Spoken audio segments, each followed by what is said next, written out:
की जय।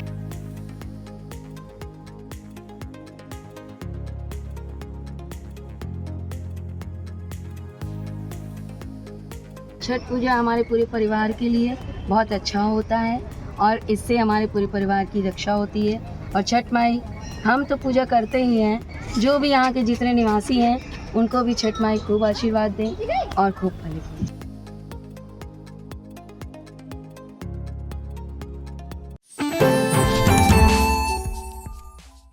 सूर्य उपासना और आस्था के पर्व छठ पूजा की धूम सीतापुर के महमूदाबाद में देखने को मिल रही है। सुबह से घाटों पर श्रद्धालुओं की भीड़ उमड़ पड़ी है। छठ घाट को रंग बिरंगी झालरों, दीपों और फूलों से सजाया गया है। हर चेहरा भक्ति से भरा है। छठ पर्व को लेकर प्रशासन और मंदिर प्रशासन की तरफ से भी तैयारियां की गई हैं। प्रकृति और परिवार के प्रति कृतज्ञता के इस उत्सव पर्व में शाम ढलते ही घाटों पर और भी अद्भुत नजारा देखने को मिलेगा, जब अस्ताचल सूर्य को अर्घ देने के लिए घाटों पर दीपों की कतारें चल उठेंगी। आई इंडिया के महमूदाबाद संवाददाता अर्पित शुक्ला ने छठ पूजा के लिए बनाए गए छठ घाट पर पहुंचकर व्रती श्रद्धालु महिलाओं से खास बातचीत की। आप भी सुने उन्होंने छठ पूजा के महत्व को किस तरीके से साझा किया। छठ पूजा का आज तीसरा दिन है और सीतापुर के महमूदाबाद में धूम मची पड़ी है संकटा देवी मंदिर में। आज सूर्य को संध्या का अर्घ देना है। ऐसी मान्यता होती है कि छठ पूजा अपने आप में एक बहुत ही पवित्र त्यौहार है। तमाम लोग यहाँ पर अभी दिखेंगे, व्यवस्थाएं हो चुकी हैं और तमाम सैकड़ों की संख्या में महिलाएं यहाँ मंदिर पे आ चुकी हैं और पूजा पाठ करना उन्होंने शुरू कर दिया है। ये वो घाट है जहाँ पर सूर्य को अर्घ दिया जाता है। पहले दिन नहाना खाने से शुरू होता है। ये छठ पूजा का जो दौर होता है पहले दिन में, और दूसरे दिन में साफ सफाई, और तीसरे दिन जो संध्या का जो सूर्य होता है उसको जो है अर्घ देने का काम किया जाता है, ऐसी जानकारी है। अब हम यहाँ के श्रद्धालुओं से बात करने की कोशिश करेंगे और जानने की कोशिश करेंगे कि छठ पूजा इतनी महत्वपूर्ण क्यों है, क्या कुछ तैयारियाँ हैं, ये सब कुछ आपके सामने रखेंगे। छठ पूजा की धूम हर तरफ है और हम संकटा देवी मंदिर के घाट के पास उपस्थित हैं, जहाँ पर जो महिलाएं हैं उन्होंने आना शुरू कर दिया है और तैयारियां भी शुरू कर दी हैं।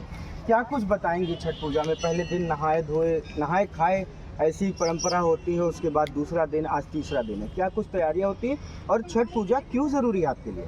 छठ पूजा हमारे पूरे परिवार के लिए बहुत अच्छा होता है और इससे हमारे पूरे परिवार की रक्षा होती है। और छठ माई हम तो पूजा करते ही हैं, जो भी यहाँ के जितने निवासी हैं उनको भी छठ माई खूब आशीर्वाद दें और खूब फल दें। आज क्या महत्वपूर्ण होता है? आज क्या आप लोग करती हैं, क्या तरीके होते हैं पूजा करने के? आज हम लोग दौरा होता है, उसको लेके हमारे पतिदेव आते हैं और हम लोग जो है उगते हुए ढलते हुए सूरज को अर्घ देते हैं। कहा जाता है कि छठ पूजा एक ऐसी पूजा है जो प्रकृति को धन्यवाद देती है जी, वनस्पति को धन्यवाद देती है जी।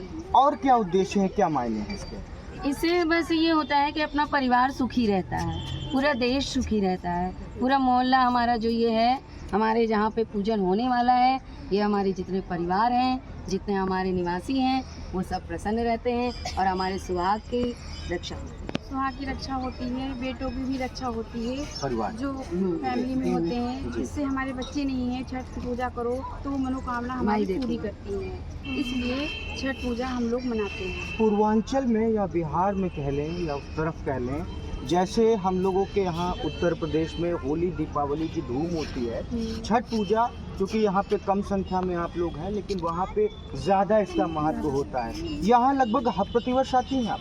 जी नहीं आती। हम लखनऊ के वासी हैं। अच्छा। हम लखनऊ में प्रतिवर्ष जाते हैं, हमारे घर के सामने पूजन होता है, बहुत बढ़िया से होता है। अर्घ भी देते हैं हम लोग, सुहाग चढ़ाते हैं और माई की पूजा करते हैं। ये जो बना हुआ है ये क्या है और ये क्यों बनाया जाता है? ये छठ माई की वेदी बनी हुई है, यहाँ पे पूरी विधि विधान से पूजन होता है। पूजन होता है जी। कल क्या महत्वपूर्ण होगा? कल उगते हुए सूरज को हम अर्घ देंगे।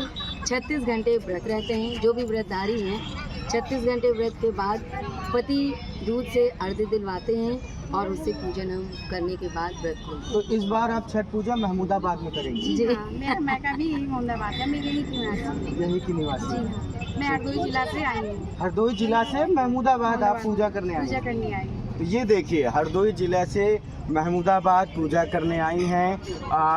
और कुछ बताना चाहेंगे? बस इतना ही।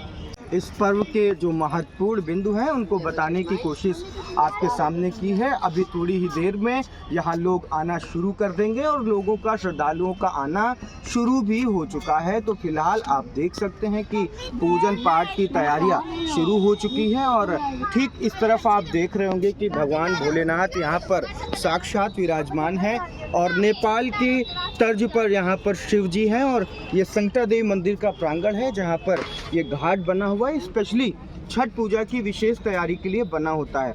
आप लोग यहाँ व्यवस्था देख रहे हैं जी, लाइट वाले। तो क्या कुछ अभी और यहाँ पे अभी करना बाकी रह गया? सब हो गया। क्योंकि शाम का समय होता है तो लाइट ज़रूरी होती है यहाँ पे। शाम का समय होता है, यहाँ पे लाइट ज़रूरी होती है। अच्छा, ये जो आप बता सकते हैं, ये जो टेंट बना है किस लिए बना है पीछे? ये बैठने होती है, ये बैठने के लिए तो बना ही है, लेकिन मुझे लगता है कि जो वस्त्रों का, कपड़ों का बदलने का जो बदलने के लिए जो है ये स्थान, जो टेंट है, इसको कवर कर दिया गया है, जिससे जो है कपड़े बदलने में या किसी भी चीज़ को करने में या बैठने में, प्राइवेसी में कोई खलल ना पड़े, जिसके लिए आप मंदिर प्रांगण के अंदर ये व्यवस्था देख सकते हैं। ठीक उस तरफ भी आपको टेंट्स दिख रहे होंगे और ये देखिए पूरा एक पंडाल लगा हुआ है, चेयर्स लगी हुई हैं, साउंड सिस्टम लगा हुआ है। अभी कुछ ही देर के बाद सब कुछ यहाँ पर चलने लगेगा। तो ये है महमूदाबाद की खास तैयारी छठ पूजा की। आज अस्त होते हुए सूर्य को अर्घ दिया जाएगा और कल उगते हुए सूर्य को अर्घ देने की बात कही जा रही है। फिलहाल महमूदाबाद में जितने पूरब के लोग हैं, पूर्वांचल के लोग हैं, बिहार के लोग यहाँ पर आके बसे हुए हैं, उनके लिए महमूदाबाद मंदिर समिति भी पूरी व्यवस्था करती है कि उनके कार्यक्रमों में कोई खलल न पड़े। और अब तो छठ पूजा लगभग हर जगह होने लगी है, क्योंकि ये पर्व है, ये त्यौहार है प्रकृति को शुक्रिया अदा करने का। ये त्यौहार है अपने परिवार की लंबी उम्र की कामना करने का। महमूदाबाद से अर्पित शुक्ला की रिपोर्ट।